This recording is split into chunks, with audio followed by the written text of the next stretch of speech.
દીધું આખું ને બધાને માથું ફૂટી જાય આખું. રાતે થોડું રહી ગયું મારું. તેનું ઝૂંપડું ઉજળી જાય. રાતે વાવાઝોડું આવ્યું હતું ને મીઠું ધોવાઈ ગયું છે, ઝૂંપડું ઉડી ગયું હતું. હાલીને જાઓ તો આ ચપ્પલ કેમ નથી પહેર્યા? ચંપલ જ નહીં. એ કમોસમી વરસાદ અને વાવાઝોડે આ અફાટ રણની અંદર ભયંકર તારાજી સર્જ્યું છે. 2 દિવસ પહેલા રાજ્યભરમાં ભારે પવન સાથે વરસાદ વરસ્યો.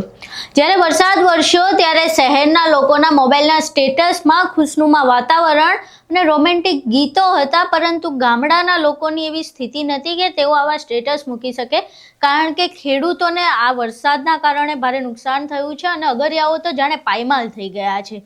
આ વરસાદ બાદ કોંગ્રેસ નેતા નવસાદ સોલંકી સુરેન્દ્રનગર જિલ્લામાં આવેલા દસાડા ગામના કચ્છના નાના રણમાં પહોંચ્યા, જ્યાં તેમણે અગરિયાઓ સાથે વાતચીત કરી હતી અને તેમને જે નુકસાન થયું હતું તે પણ જાણ્યું હતું. સમગ્ર ઘટના શું હતી તમામ વિશે વિગતવાર ચર્ચા કરીએ. નમસ્કાર, તમે જોઈ રહ્યા છો ચક્રવાત ન્યૂઝ. હું આપની સાથે હેમંત.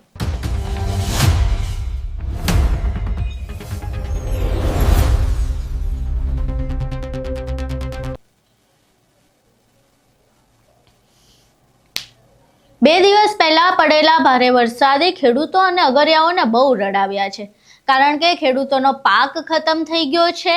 ત્યાં બીજી બાજુ અગરિયાઓ જે ઉનાળામાં તાપના કારણે મીઠું પકવાય અને બાદમાં એમને કમાવાનું હોય એ બધું ખતમ થઈ ગયું છે. આ સિવાય જે અગરિયાઓ કચ્છના નાના રણમાં રહેતા હતા ત્યાં વાવાઝોડા જેવો પવન હતો, તેના કારણે તેમના ઝૂંપડા તૂટી ગયા. જે સામાન હતો એ સામાન વેરવિખેર થઈ ગયો. બાળકો અડધી રાત્રે ઝૂંપડા પકડીને રહેતા હતા અને આખી જે પરિસ્થિતિ હતી તે કદાચ આપણે સામાન્ય લોકો કલ્પી પણ ન શકીએ એવી સર્જાઈ હતી. ત્યારે આ સમગ્ર ઘટના જે બની હતી એમની સાથે વરસાદ અને વાવાઝોડા દરમિયાન એને નજીકથી જાણવા માટે કોંગ્રેસના નેતા નવસાદ સોલંકી કચ્છના નાના રણમાં પહોંચ્યા હતા. ત્યાં તેમણે અગરિયાઓ સાથે વાતચીત કરી હતી અને જે સમગ્ર ઘટના સર્જાઈ હતી, જે વરસાદના કારણે તેમને પરેશાની થઈ હતી, તે નજીકથી જોઈ હતી. પહેલા તો એ દ્રશ્યો જોઈએ જેમાં વરસાદ બાદ જે તબાહી સર્જાઈ છે, અગરિયાઓના ઝૂંપડા તૂટી ગયા છે અને જે આખું મીઠું પકવવાની એમની પ્રક્રિયા હતી તેમાં નુકસાન થયું છે.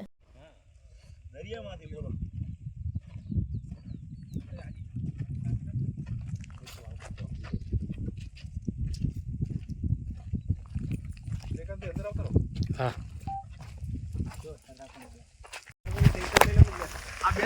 બોલ સોલર ઉડાડી દીધું કે સોલર ઉડાડી દીધું આખું.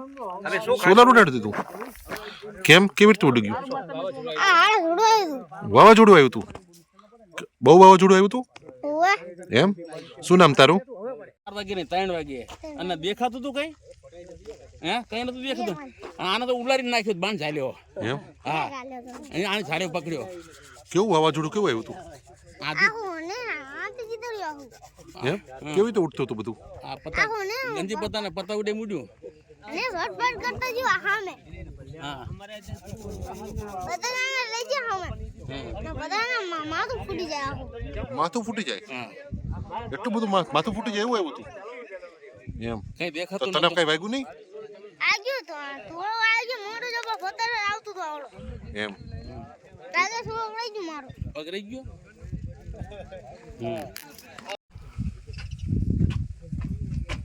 બહુ નુકસાન થયું છે, જબરજસ્ત નુકસાન થયું. ગરમીમાં આવી રીતના રહેવાનું. હા, ઉપર આ રીત નાની ઉપર કઈ નહીં. ઉનાળાની તપતપતી ગરમીની અંદર આ અગરિયા પરિવારો આવા ઝૂંપડામાં રહેતા હોય છે અને આપણે બધા જે એસીમાં રહીએ છીએ એ લોકોને આ પીડા કે વેદના કદાચ આપણે કઈ રીતે અનુભવી કે એનો અહેસાસ કેવી રીતે કરી શકીએ ખબર પડતી નથી.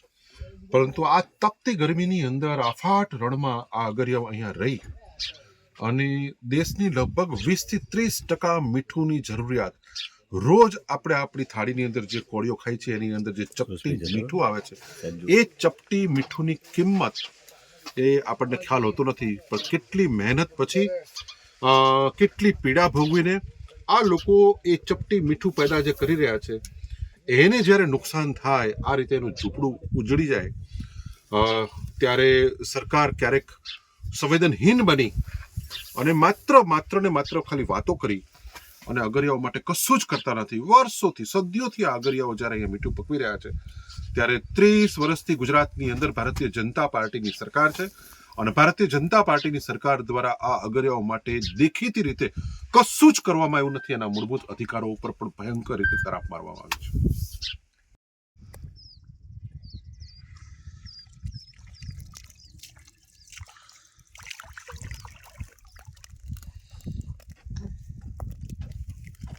અહીં તમે સમગ્ર દ્રશ્યો જોયા જેમાં અગરિયાઓને આ વરસાદના કારણે કેટલું નુકસાન થયું છે તે જોઈ શકાય છે. આ તો ફક્ત આપણે જોઈ શકીએ છીએ, કદાચ એ અનુભવી શકાય એવું નથી, પરંતુ આ સમગ્ર મામલે અગરિયાની એક દીકરીએ પોતાની આપવીતી જણાવી છે. અને ત્યારે જ્યારે વરસાદ અને વાવાઝોડા જેવો પવન હતો ત્યારે અડધી રાત્રે ત્યાં રણમાં કેવી સ્થિતિ હતી તેની વ્યથા જણાવી છે.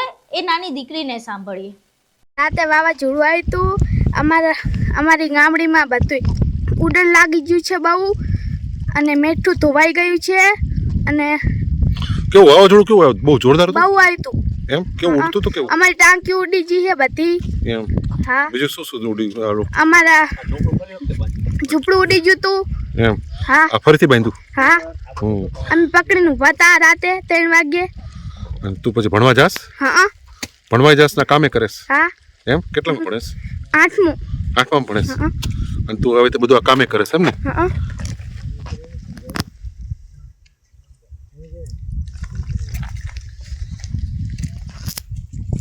ભણવા ક્યાં જવાનું? અમારે 3 કિલોમીટર છેટું છે, અહીં હાલીને જ આવી છે. હાલીને જાઓ તો આ ચપ્પલ કેમ નથી પહેર્યા? ચંપલ જ નહીં. ચંપલ જ નથી એમ?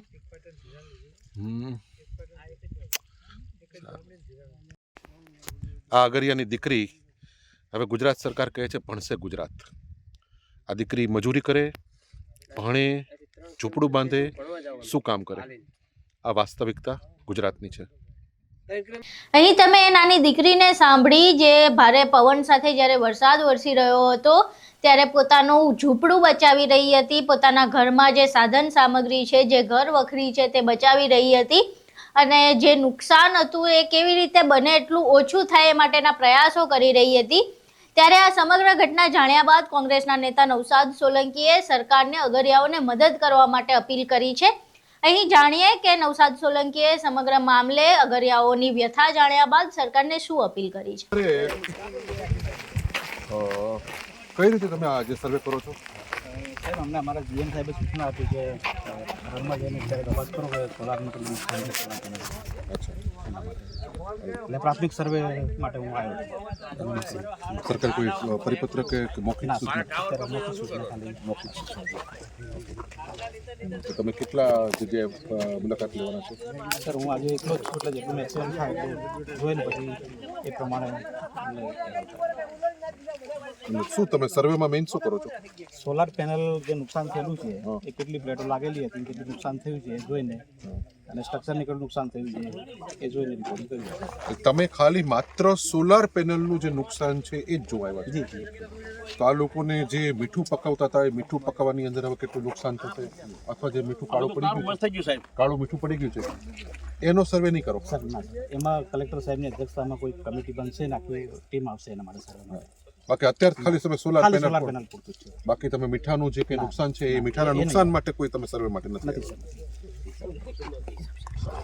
શું નામ તમારું? જગદીશભાઈ ગરાસિયા. જગદીશભાઈ ગરાસિયા. શું હોતો છે? હું સિનિયર ઉદ્યોગ નિરીક્ષક, જિલ્લા ઉદ્યોગ કેન્દ્ર, સુરેન્દ્રનગર. ઓકે, ઠીક છે. વાવાઝોડું અને કમોસમી વરસાદ આવ્યો તો એ કમોસમી વરસાદ અને વાવાઝોડે આફાટ રણની અંદર ભયંકર તારાજી સર્જી છે. જે માં મહેનત કરીને જે અગરિયાઓ જે મીઠું પકવે છે એ મીઠું હવે ઉપાડવાની સ્થિતિમાં હતા ત્યારે સમગ્ર મીઠું લગભગ ખરાબ થઈ ચૂક્યું છે. એ મીઠા ઉપર ધૂળની ડમરીઓ લાગી ગઈ છે અને એના કારણે આ મીઠું જે એ કેટેગરીનું જે ગણાય છે એ હવે C-D કેટેગરીનું થઈ જતા એના ભાવ પણ મળવાના નથી. સાથે સાથે એક અગરની અંદર જે 400-500 ટન જે મીઠું થવાનું હતું એ પણ હવે 200-250 ટન મીઠું થવાનું. એટલે 200-250 ટનનું એક પાટે આ અગરિયાઓનું નુકસાન છે. સાથે સાથે એમની જે સોલાર પેનલો હતી સોલાર પેનલો પણ એમની ઉડી ચૂકી છે અને એ રણમાં ચારે બાજુ વિખરાયેલી પડી છે. એટલે ખૂબ મોટું નુકસાન આ અગરિયાઓ અત્યારે સહન કરી રહ્યા છે. ત્યારે મારી સરકારને વિનંતી છે કે તાત્કાલિક ધોરણે કોઈ પણ નાટક કર્યા વગર આ લોકોને છેતરપિંડી કર્યા વગર સાચો સર્વે કરવામાં આવે. હમણાં જ જે અધિકારી મને મળ્યા અહીંયા, જે આજે અમારી સાથે હું આજે આવવાનું છું, એ લોકોને ખબર પડી એટલે અધિકારી પણ એ લોકો આજે મોકલી દીધા. એ અધિકારી પાસે કોઈ લેખિત હુકમ નથી અને એને પૂછતા એણે મને સ્પષ્ટ કીધું કે અમે માત્ર સોલાર પેનલો જે તૂટેલે છે એ સોલાર પેનલો જ સર્વે કરવા આવ્યા છે. એ સર્વે પછી શું થશે એની પણ કોઈ ખાતરી નથી. જે મીઠાનું જે મેઇન નુકસાન થયું છે કે અગરિયાને 1,00,000, 2 લાખથી 2.5 લાખ સુધીનું જે નુકસાન થયું છે એ નુકસાનીની કોઈ જ વાત કરતા નથી. અને અત્યારે વિધાનસભા ચાલુ જ છે.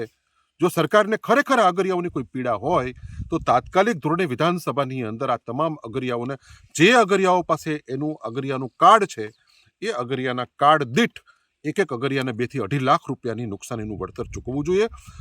એમને તાત્કાલિક નવી સોલાર પેનલો પણ એમને ઇન્સ્ટોલ કરી દેવી જોઈએ. બાકી ખાલી વિડીયો મૂકીને ડંફાસો મારીને જૂઠા ભાષણો કરવાથી કોઈ મતલબ નથી. આજે જે અધિકારી આવે છે એ એક અધિકારી માત્ર સામાન્ય ક્લાર્ક કક્ષાનો છે અને આ અફાટ રણની અંદર એ કેટલા આજે ફરશે, કેટલા ઝૂંપડે જશે એની પણ કોઈ કલ્પના નથી. એને કીધું કે સાહેબ હું તો એકલો આવ્યો છું, મને એકલા આવવાનું કીધું છે મૌખિક, કે જઈ આવો. આ પેલા પૂર્વ ધારાસભ્ય નવસાદભાઈ માથાકૂટ બહુ કરે છે એટલે ભાઈ આજે આવ્યા છે અને સર્વે કરશે. એટલે માત્ર મસ્કરી સિવાય આ સરકાર કશું જ કરતી નથી. આપણે નવસાદ સોલંકીને સાંભળ્યા ત્યારે અમારી પણ ચક્રવાત તરફથી એ નમ્ર વિનંતી છે સરકારને કે જે અગરિયાઓને ભારે નુકસાન થયું છે તેની કમસે કમ ભરપાઈ કરવામાં આવે. જે એમના ઝૂંપડાઓને નુકસાન થયું છે, જે મીઠું પકવવાનું હતું એમને, એ મીઠું પકવવાની પ્રક્રિયામાં કદાચ હવે એ મીઠાના ભાવ પણ તેમને નહીં મળે તો ત્યાં એમને મદદ મળે. અને જે વ્યથા હાલ અગરિયાઓની છે, જે ધૂમધકતા તાપ નીચે અગરિયાઓ પોતાનું જીવન જીવી રહ્યા છે, ત્યાં એમને નુકસાનની બદલે કદાચ નફો તો નથી જ થવાનું, પરંતુ ઓછામાં ઓછું નુકસાન થઈ શકે એવી કંઈક મદદ સરકાર કરે તેવી નવસાદ સોલંકીએ પણ વિનંતી કરી છે ને અમારી પણ એવી જ વિનંતી સરકારને છે. સમગ્ર વિડીયો જોયા બાદ તમારું શું માનવું છે, તમારા મંતવ્યો અમને કોમેન્ટ બોક્સમાં જરૂર જણાવજો. વિડીયો પસંદ આવ્યો હોય તો વિડીયોને લાઇક કરજો, શેર કરજો અને ચેનલને સબસ્ક્રાઇબ કરવાનું ભૂલશો નહીં. નમસ્કાર.